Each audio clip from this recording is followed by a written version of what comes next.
Right then peeps, on to the fans. As I've told you, I've actually got all the fans inside connected up to the standard fan controller. So all we have to do is move it back.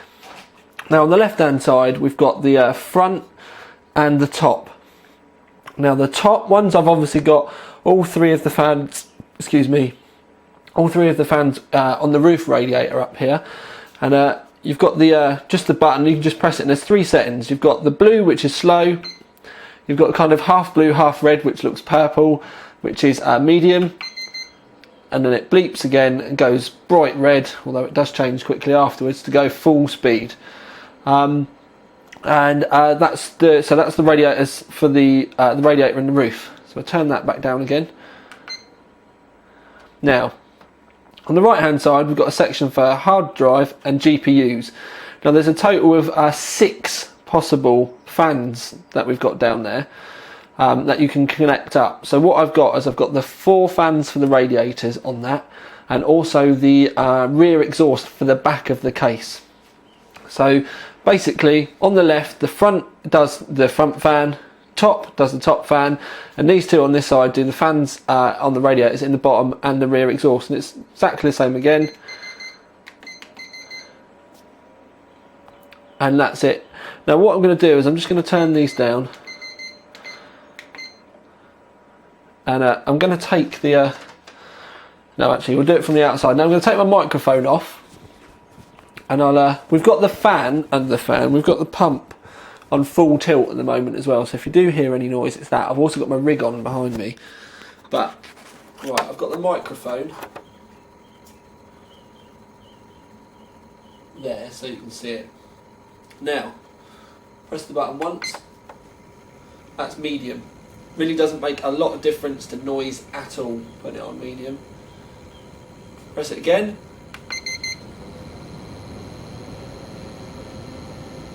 You can hear the fan start to spin up with that one.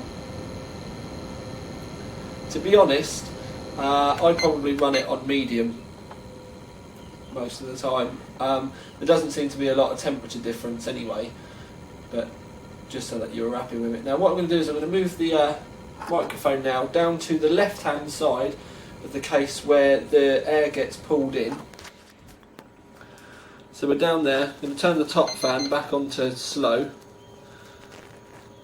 Sorry, going to turn the top fan back onto slow. Going to put the microphone down now, and we'll do these both together.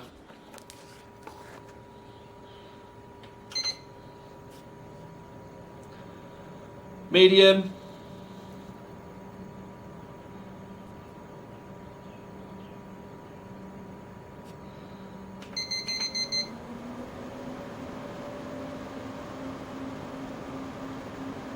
Max.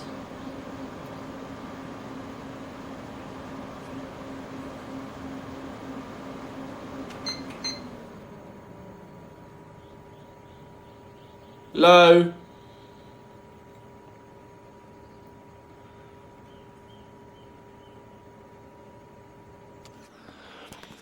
Right then, so there we have it. That is the, while I put my microphone back on, that's the configuration that I've got for the fans. Like I said, I'd probably run most of these on medium most of the time. What I'm going to do is I'm going to fire these all back up now to maximum, and we're going to do some temperature testing.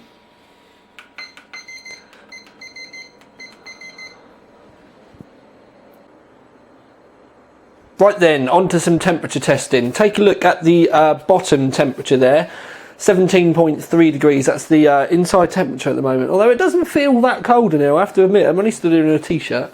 Anyway, we'll scan over, let the camera kind of adjust. Now, overclock. I've kept it quite... I've not gone crazy with it, let's put it this way. It's only a 3930K in there. Because all the 3960Xs are being used at the moment. Got one on the test bench, one of my main rigs, so I'll put a 3930K in this. Gone for a 4.6 gigahertz overclock. In the BIOS it's running 1.425 volts. So that would be the kind of upper end of the voltages that I would have wanted to have put on an air system really. But obviously we're running it on water. Now, using OCCT, Been running the Limpact mode with 90% free memory usage, so it's currently using 14.9 gigabyte of memory, running it all at 100%, and you can obviously see there that it's been doing it for just over 30 minutes now. I've also got hardware monitor running to the right hand side just to double check the temperatures, but if you have a look on OCCT, what we can see here, we've got the value at the moment, then the minimum, and then the maximum. Now the top is the CPU socket, so we ignore that. So maximum temperatures that we've had have been, obviously missing the 66 because that's the socket temperature. We've got 55, 51, 52, 47, 53 and 57. When I took my results, I had 55, 51, 52, 46, 52, 57, and that gave me an average temperature of 52.16 degrees. Take away the ambient temperature of 17.3, and that gave me a delta temperature of 34.86 degrees. Now don't forget that's with all the fans on maximum.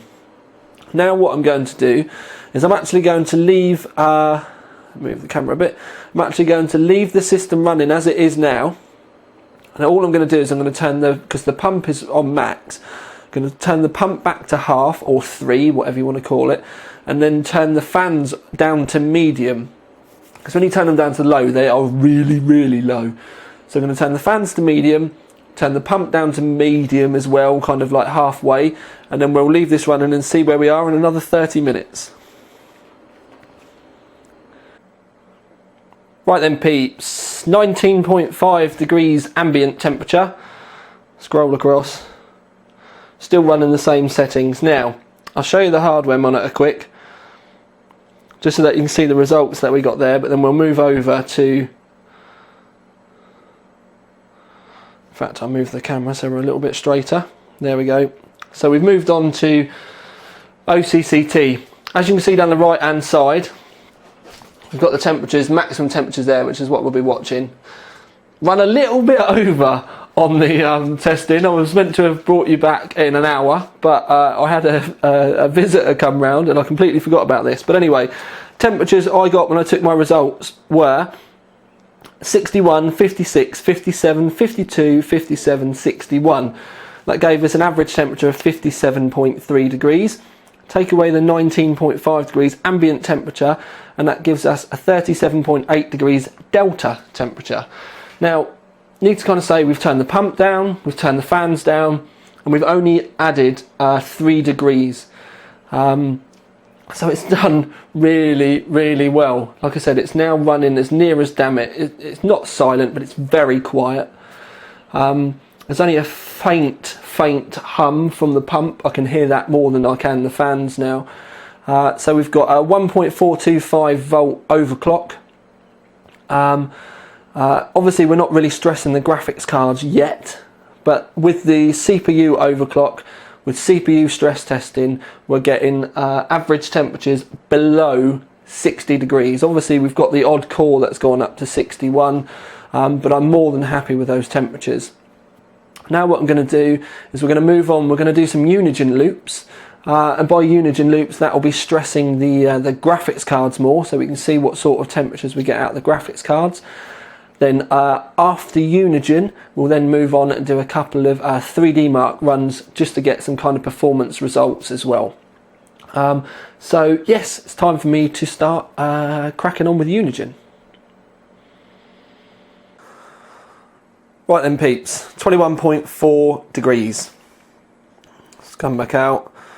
I've been running Unigine for quite a while now. It's literally just been looping in the background. Now, Unigine is quite a good test for graphics cards because it's doing all that kind of graphic-y stuff, but again you can just loop it and let it run for as long as you like.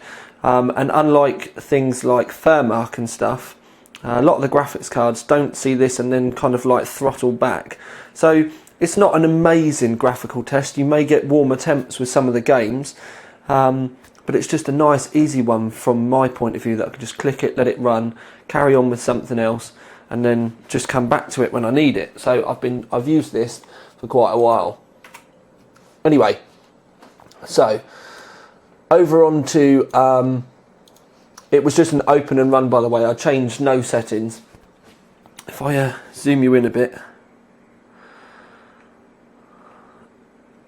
There we go. In fact, what I'll do, I'll move it into the middle. That would be a lot easier, wouldn't it? There we go. Oh, a little bit more, Thomas. Yeah, that'll have to do. Right. So, obviously the left-hand side is the current, and then we've got minimum and maximum. So, as you can see, it's only registering one graphics card, but I've been looking with Afterburner, and there's about 1 degree between it, which is kind of what you'd expect, because the lower card you'd expect to be slightly cooler anyway, because it will always put slightly more stress on the top card. Unless you, well, mind you, it's generally like that all the time. Obviously, the way we've got the looped up, people would think the lower card would be cooler anyway because it gets the coolant first, but it doesn't really work like that. So, right, let's have a look. So, having a look down through the CPUs, you've got a 54 and a 58. I'm not going to sit here and work out the deltas and stuff like that, but as you can see, graphics cards maximum of 45 degrees, and that is with an overclock as well.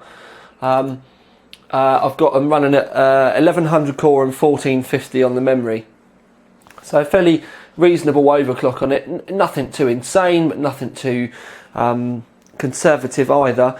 So 45 graphics cards always do seem to really work well when it comes to water cooling. And generally, as a rule of thumb, you'll always expect your CPU to end up being warmer than your GPU, no matter where you put it in the loop. But to have two graphics cards at 45 degrees and then the CPU staying below 60 degrees, I'm more than happy with this loop, especially where we've got it now set up.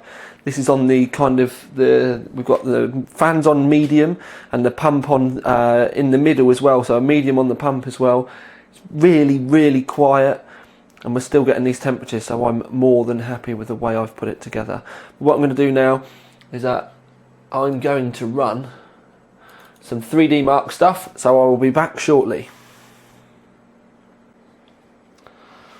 Woohoo! 16,525 for a 3D Mark 11P run. Again, those kind of scores with those kind of temperatures, pretty epic. And what I'm going to do now is literally just run an extreme run, and we'll be back in no time. So then, just a quick one. X score of 6,202. Lovely, lovely score for a pair of 7970s and a 3930K. But what I'm going to do now is quickly move on, and we're going to do a P and an X score for Vantage. So then, moving swiftly on, we've got a total score of 53,887 for Vantage P. That's with a GPU score of 56,787 and a CPU score of 46,729. But now I'm going to move swiftly on, and we're going to run Vantage X. So then the final benchmark run, 3D Mark Vantage Extreme, or X, however you'd like to put it, 36,539. That's with a GPU score of 36,117 and a CPU score of 46,973. So that's it for the benchmarking then, peeps. Right then, guys, conclusion, need to get the video wrapped up anyway, for the Coolermaster Koolance Cosmos. Obviously, she's all together now, and this was always intended as just kind of a showcase, and not a case that we take to a show, but a showcase as in us trying to show you what you could have done with Koolance products in the Cosmos 2. And hopefully, you're going to think that we've done it justice. We're getting some good performance results there. Temperatures are great. CPU temperatures were actually a little bit below what I was expecting, because I was hoping for a kind of early 60s, to be honest with you. So the fact that it's dropped down into the high 50s, I'm actually really happy with that. A lot of people will also be thinking straight away that the reason why the CPU is warmer is because it's got to go through the graphics cards first. Doesn't really work out like that, peeps, not really. Tiny little bit, but the fact that it's a sealed loop, it really doesn't make any difference. This is why I always stress to you to make things tidy. Even if I'd done the loop the opposite way round, I would have been very surprised if I'd got an extra degree or a 2 at very most from sticking the CPU at the top of the loop.